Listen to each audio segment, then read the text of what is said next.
ఇంత అద్భుతంగా జరుగుతుంది. మీరు గత ప్రభుత్వాన్ని గురించి వాళ్ళు ఏం చేసినా సరే వాళ్ళు తెలిసింది ఒకటే, బూతులు తిట్టడం, ఇందాక నారాయణ గారు చెప్పినట్టు కేసులు పెట్టడం, ప్రజలకి మనశ్శాంతి లేకుండా చేయడం. మళ్ళీ అదే పాత పద్ధతి మొదలుపెట్టారు. మళ్ళీ పిఠాపురంలో గతం ఎన్నడూ లేని విధంగా మళ్ళీ మీరు స్టార్ట్ చేశారు.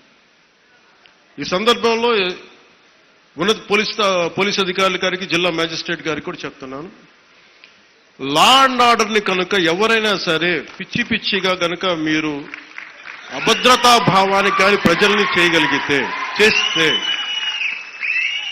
అస్సలు ఉపేక్షించొద్దని చెప్తున్నాను. నా మాటలు చాలా మెత్తగున్నాయి కానీ చేతలు చాలా చాలా గట్టిగా ఉండి గుర్తుపెట్టుకోండి. ఇది మిడీవల్ పీరియడ్ కాదు కాబట్టి నా మాటలు చాలా నియంత్రణతో ఉన్నాయి. చేతలు చాలా చాలా గట్టిగా ఉండి గుర్తుపెట్టుకోండి. ఎందుకని మీరు రాజకీయ పరంగా ఏదైనా చేద్దామంటే సంతోషం, అది మీరు ఒక విమర్శ చేయండి, ఇక్కడ అభివృద్ధి బాగలేదు, ఇంకోటి బాగలేదు. కానీ మీరు కులాల మధ్య మతాల మధ్య గొడవ పెట్టేద్దాం అనుకుంటే వాటిని మెటుకు నేను వ్యక్తిగతంగా చాలా పర్సనల్గా తీసుకుంటాను. ఎందుకంటే I believe firmly in the foundations of our constitution. నేను రూల్లే మాట్లాడతా, రూల్నే అప్లై చేస్తా. అది దయచేసి ఉన్నతాధికారులందరూ, అది మీరు కలెక్టర్ గారు కావచ్చు, ఎస్పీ గారు కావచ్చు, మీరు ప్లీజ్ అది మీరు చాలా ఫర్మ్గా అప్లై చేయండి. అది నేను స్వయాన ముఖ్యమంత్రి గారే మేము తప్పు చేసినా మాకు కూడా అప్లై చేయండి అని మేము శాసనసభలో చెప్పి we are bounded by that word. అందుకని ఎవ్వరు కూడా వ్యవస్థకు అతీతులు కాదు, నాతో సహా.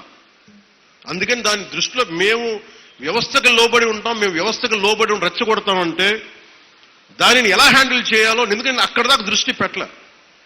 చాలా సంయమనంతో ఉన్నాను నేను. మీరు పిఠాపురంకు వచ్చి గొడవలు పెడతా ఉంటే నేను ఇక్కడ కూర్చొని నుంచి మొత్తం ఏరేస్తాను, అందరిని గుర్తుపెట్టుకోండి. అక్కడ దాకా తీసుకురావద్దు. తల్లి బిడ్డ న్యాయంగా పోదాం, తల్లి బిడ్డ న్యాయంగా పోదాం. మీరు ఒక మాట అనండి, నేను తీసుకుంటా. కానీ మీరు నన్నన్నా పర్లా, పార్టీనన్నా నేను భరిస్తాను. కానీ ప్రజల మధ్య వైషమ్యాలని కనుక మీరు చేస్తే దాని పర్యవసానాలు చాలా తీవ్రంగా ఉంటాయి, గుర్తుపెట్టుకోండి. ఎందుకంటే నాకు ఓటమి భయం లేదు, ఇది చాలా చాలా అర్థం చేసుకోవాలి అందరూ. నాకు ముందుకెళ్లే ఆలోచనే తప్ప ఓటమి భయం లేదు. ఎందుకంటే నేను నిలబడతాను, నాకు తప్పు అని నేను ఒక వాస్తవంలో బతుకుతాను. ఈరోజు పదవులు ఉండొచ్చు, పదవులు పోవచ్చు, వీటి మీద నేను ఆలోచించుకొని చేయను. ఈ రోజున ఇన్ని వేల కోట్లు, ఇందాక మనోహర్ గారు చెప్పినట్టుగా మీకు పెన్షన్స్ ఇచ్చినా కానీ, దాదాపు 24 గంటల్లో ఒక 9,000 కోట్లు పైచిల్లుకు డబ్బులు పంచినా కానీ, ఇదంతా కలెక్టివ్ అందరం కూర్చొని చేసింది. దానికి ఒక అనుభవశీలురు, ఒక బలమైన పార్టీ తెలుగుదేశం పార్టీ. ఆ పార్టీని కూడా నేను చాలా గౌరవిస్తాను. ఇప్పుడు కాదు, నేను ముందు నుంచి చెప్తున్నాను. అలానే జనసేన బలహీనం అని చెప్పట్లా. జనసేన చాలకు బలం, రోడ్ల మీదకి అన్యాయం జరిగితే జనసేనకున్న బలం అదే. ఇక్కడ ఒక ఆంధ్ర రాష్ట్రంలో చెప్పట్లా. నా సిద్ధాంతాల్ని, జనసేన సిద్ధాంతాలు నమ్మేవాళ్ళు ఊరికి 10 మంది ఉన్నా వాళ్ళు 1000 మందితో గొడవ పెట్టుకుంటారు. అది జనసేన. ఈ రోజున కూర్చోబెట్టి నా మీద అందరూ మాట్లాడేస్తూ ఉంటాను, ఏం చేసావు అది ఇది మాట్లాడుతూ ఉంటే, మరి 2019లో అన్ని కేసులు పెడుతున్నాం, వాళ్ళందరూ ఏమైపోయారు? అప్పుడు గొంతు పెగలేదు. అప్పుడు ఏమైపోయింది? ఆ రోజు అంటే మీరు కేసులు పెడతారని మన నారాయణ గారు చెప్తున్నారు కదా.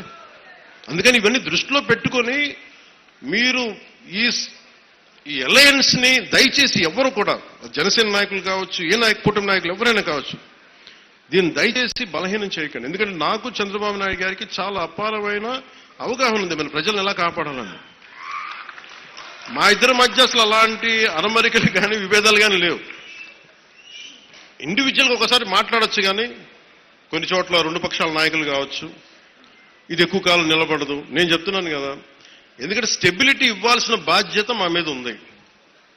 అందుకని మేము దాన్ని తీసుకున్నాం. అలాగే పెన్షన్స్ ఉన్నాయి. ఎన్టీఆర్ భరోసా పెన్షన్ కింద ప్రభుత్వం 63,50,000 మంది పెన్షన్దారులకి ఆర్థిక భద్రతను అందిస్తుంది.